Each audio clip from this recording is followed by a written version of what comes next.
तो बताइए कि यूएस मार्केट्स कैसे रहे लास्ट सेशन में।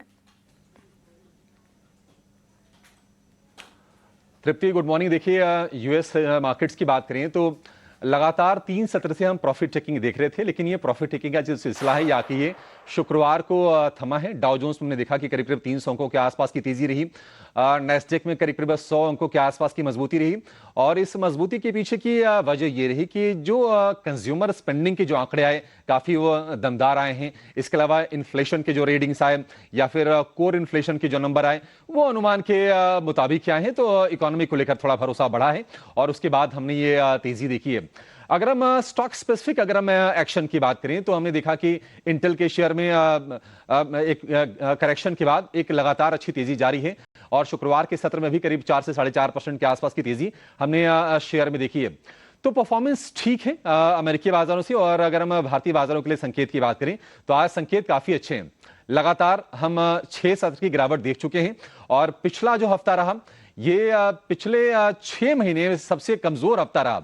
और आज जो शुरुआत के जो संकेत मिल रहे हैं 120 अंकों पर आपको गिफ्ट निफ्टी दिखाई देगा।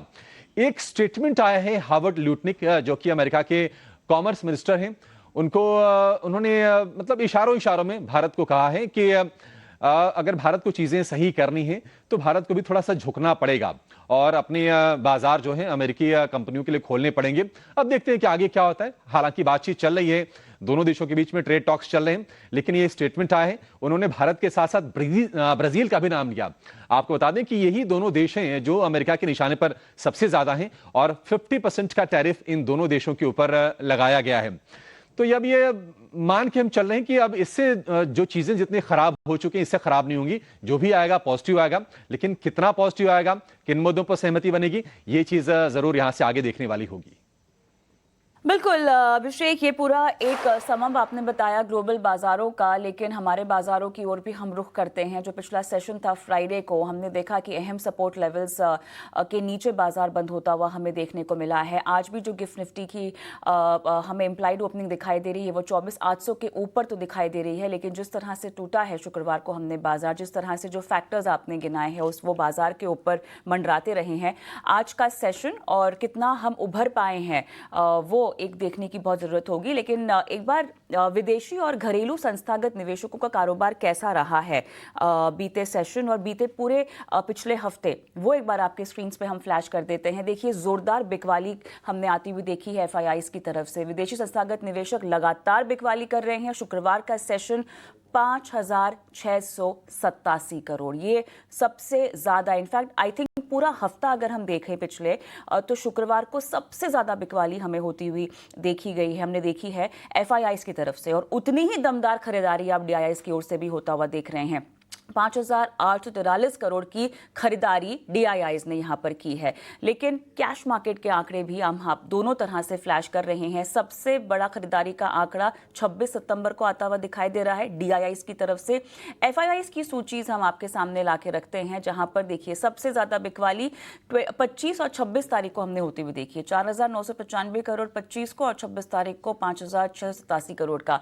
अब देखना यह है कि ये जो कंसिस्टेंट बिकवाली है ये कितनी थमती है। घरेलू फ्रंट पे हमारे पास बहुत सारे ट्रिगर्स हैं जिस पर हमारे बाजार ट्रैक करेंगे, लेकिन इंडेक्स फ्यूचर्स एफआईआईज की तरफ से वहां पर बिकवाली 3589 करोड़ की। इंडेक्स ऑप्शंस आप देख सकते हैं खरीदारी 6,773 करोड़। और उसके बाद एफआईआई स्टॉक ऑप्शंस आप देखिए, नंबर छोटा है लेकिन खरीदारी का आंकड़ा 423 करोड़ का। 1141 करोड़ के स्टॉक फ्यूचर्स में हम देख रहे हैं बिकवाली का आंकड़ा एफआईआईज की तरफ से हमें आता हुआ देखने को मिला है। अब ये लॉन्ग पोजीशंस जो हैं जिस तरह से बनती हुई दिखाई दे रही हैं, कैसे प्ले आउट होंगी हमारे बाजार में खरीदारी डीआईआईज की तरफ से और कितनी बढ़ेगी वो देखना होगा। लेकिन अभिषेक, आप हमारे साथ जुड़े हुए हैं। फ्राइडे का सेशन और पिछला पूरा हफ्ता अगर हम देखें तो निफ्टी लगभग 3% के आसपास कमजोरी के साथ बंद भी हुआ है। अब हैविंग सेड दैट, हमने इंपॉर्टेंट सपोर्ट लेवल्स जो हैं उसके नीचे बाजार को अब जाता हुआ देखा है। बीच में कुछ एक्सपर्ट से हमारी बात भी हो रही थी और सभी का ये कहना है कि अब जो मोड़ लेगा भारत और यूएस का पूरा ट्रेड टॉक का मसला, वो काफी हद तक बाजार को दिशा दे सकता है। आरबीआई की मॉनेटरी पॉलिसी भी है जो एक ट्रिगर होगा। लेकिन अभिषेक, ऊंचे लेवल्स पर हम देख रहे हैं बाजार टिक नहीं पा रहा है, उसे सस्टेन नहीं कर पा रहा है, जाता है उसके बाद बिकवाली एक बार फिर से हावी हो जाती है।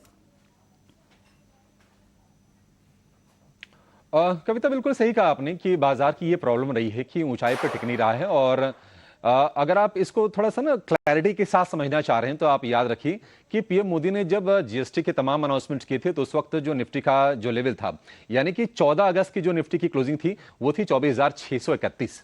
अभी निफ्टी का है 24,650 के आसपास, यानी कि बाजार चला, हमने देखा थी कि 24,458 तक गया, 25,458 तक, और वहां से फिर से स्लाइड करके करीब करीब 700-800 पॉइंट नीचे आ गया।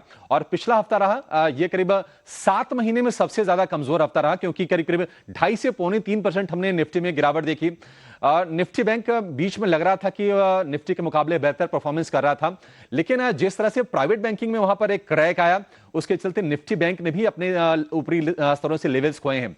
और अगेन हमने ये देखा कि जो क्रूशियल लेवल्स थे निफ्टी के लिए 24,800 का एक बड़ा ही बढ़िया सपोर्ट था, निफ्टी ने उसको ब्रेक किया। 54,500 का एक सपोर्ट था निफ्टी बैंक के लिए, निफ्टी बैंक ने उसको ब्रेक किया, उसके नीचे आया। और इसके पीछे की वजह क्या रही कविता? वजह ये रही कि आप देखिए टैरिफ को लेकर ना अनिश्चितता के बादल पूरी तरह से अभी भी मंडरा रहे हैं।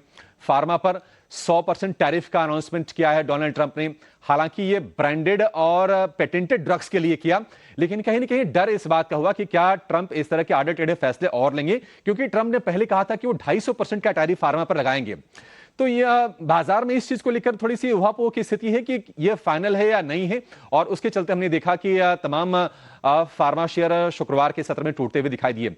फार्मा के साथ साथ जो हमने प्रेशर देखा ज्यादा, वो हमने आईटी पर भी देखा, और आईटी बावजूद इसके टूट रहा है क्योंकि हम देख रहे हैं कि रुपया वीक हो रहा है। तो रुपया क्या वीक होना, वैसे आईटी को सपोर्ट देना चाहिए, लेकिन ट्रंप की पॉलिसीज को लेकर, अमेरिकी सरकार की नीतियों को लेकर अभी भी निवेशकों के मन में थोड़ी सी घबराहट है कि वीजा वाले इशू पे क्या होगा। पहले H1B वीजा को लेकर कुछ नकारात्मक खबरें आई, आईटी शेयर टूटे, उसके बाद अभी वो कंफ्यूजन की स्थिति बनी हुई है। तो ये तमाम चीजें हैं, और हम देख रहे हैं कि एफआईज लगातार बेच रहे हैं। एफआईज कि 5 सत्र की बिकवाली हो गई है, और अगर आप पिछले 5 सत्र में देखेंगे तो शुक्रवार के जो बिकवाली का आंकड़ा है वो सबसे ज्यादा निकल के आया है, 5,500 करोड़ रुपए के आसपास का। तो क्वांटम ये निश्चित तौर पर थोड़ा बड़ा होता दिख रहा है। ये एक चिंता की बात है कि एफआईज का भारतीय बाजार में कन्विक्शन लौट के नहीं आ रहा है। हालांकि डीआईज आपको लगातार सपोर्ट कर रहे हैं, पूरी जो सेलिंग आ रही है एफआईज की उसको ऑफसेट करने की बहुत अच्छी कोशिश कर रहे हैं। आंकड़े आपकी स्क्रीन पर हैं कि अगर 5600 करोड़ रुपए की बिकवाली है तो 5800 करोड़ रुपए के डीआईज की बाइंग है। अब पूरी की पूरी नजरें हैं कविता, मेरा मानना है कि वो टिक गई हैं कि दूसरी तिमाही के नतीजे किस तरह के आते हैं। अगर दूसरी तिमाही के नतीजों में अगर हमने अर्निंग ग्रोथ अच्छी देखी, अगर 10% के ऊपर निफ्टी कंपनियों की अर्निंग ग्रोथ आती है तो निश्चित तौर पर एफआईज का मूड थोड़ा सा बदलेगा जरूर, लेकिन तब तक ये लग रहा है कि यहां पर ये स्थितियां ऐसी बनी रहेगी, क्योंकि वैल्यूएशन वाला एक कंसर्न भारतीय बाजारों में है। तो देखते हैं आगे क्या होता है। बट यह है कि हाँ, आज का जो सत्र है हम कह सकते हैं कि सेंटिमेंट के लिहाज से एक उत्साह ये भी है कि हमने एशिया कप भी जीता है। बाजार में ये सभी चीजें प्ले करती हैं, और गिफ्ट निफ्टी एक सॉलिड स्टार्ट के संकेत दे रहा है। अगर 24,800 के ऊपर जाते हैं तो निश्चित तौर पर कॉन्फिडेंस थोड़ा सा बाजार में और बढ़ेगा, 120 अंक ऊपर, तो संकेत आज के लिए ठीक है। पिछले हफ्ते थोड़ी सी निराशा जरूर रही है, उम्मीद करेंगे कि उसकी भरपाई हम इस हफ्ते में करेंगे। बिल्कुल, यहाँ पर अच्छी शुरुआत के संकेत आते हुए और उत्साह बना रहे, साथ ही ट्रंकेटेड वीक भी है, और देखना होगा कि बाजार कैसे पूरा मोमेंटम इस हफ्ते का बांधता है आज के कारोबारी सत्र के जरिए। अभिषेक, बहुत बहुत धन्यवाद आपका, तमाम डिटेल्स यहाँ पर दी और चर्चा में हमारे साथ जुड़े। लेकिन